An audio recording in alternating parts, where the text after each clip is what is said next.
അല്ലാഹുവേ, മലക്കുകളെ കയ്യിൽ നിന്ന് മുത്തുനബി വാങ്ങിയത് അത് സുന്ദരമായ പാലാണെന്ന് മറക്കല്ലേ ചെറുപ്പക്കാരാ.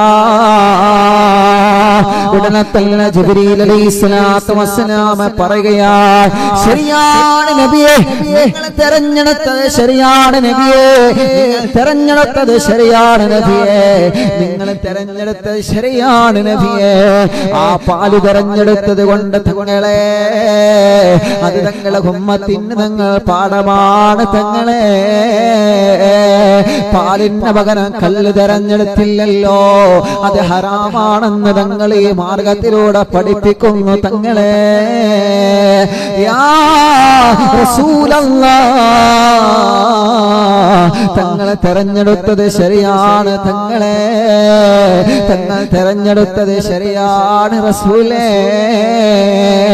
ആരംഭ റസൂൽ നബി മുഹമ്മദ് മുസ്തഫ സല്ലല്ലാഹു അലൈഹി വസല്ലമ തങ്ങളെ തെരഞ്ഞെടുത്തത് സുന്ദരമായ പാലാണ് ചെറുപ്പക്കാരാ.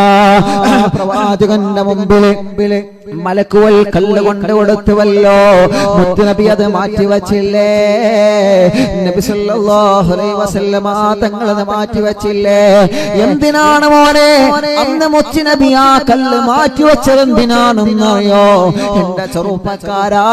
നീ മാറ്റിവെക്കാനാണ് ആ കൂട്ടുകാരാ, നീ കല്ലിന്റെ കുപ്പി മാറ്റിവെക്കണം മോനെ എന്ന് പഠിപ്പിക്കാൻ വേണ്ടിയാണ് ആരംഭ റസൂൽ നബി മുഹമ്മദ് മുസ്തഫ സ്വലാത്ത് വരട്ടെ നബി മുഹമ്മദ് മുസ്തഫ സല്ലല്ലാഹു അലൈഹി വസല്ലമ തങ്ങളെ അന്ന് കല്ലിന്റെ കുപ്പി മാറ്റിവെച്ചത് മോനെ. ഇത് നിനക്ക് പാഠമല്ലടാ, ഇതിനൊക്കെ പാഠമല്ലേ ചെറുപ്പക്കാരാ, ഇതിനൊക്കെ പാഠമല്ലേ ചെറുപ്പക്കാരാ.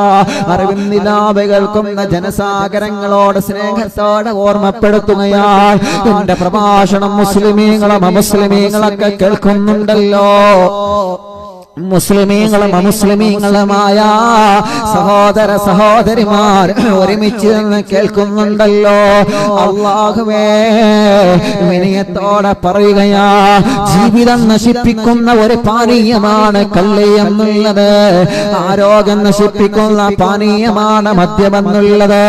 മദ്യം ഒഴിവാക്കണം ഉമ്മത്തേ, മദ്യം ഒഴിവാക്കണം ഉമ്മത്തേ, മദ്യം ഒഴിവാക്കണം ഉമ്മത്തേ. മാറാനുള്ള മനസ്സ് വേണം ചെറുപ്പക്കാരാ, മാറാനുള്ള മനസ്സ് വേണം കൂട്ടുകാരാ. നീ കഷ്ടപ്പെട്ട് ജോലിയെടുക്കുന്ന കാശ് കൊണ്ട് വൈകുന്നേരമാകുമ്പോ 5-10 മിനിറ്റ് കള്ള് ഷാപ്പിൽ പോയിരുന്ന് മദ്യം കഴിച്ചു വരുമ്പോ അതിൽ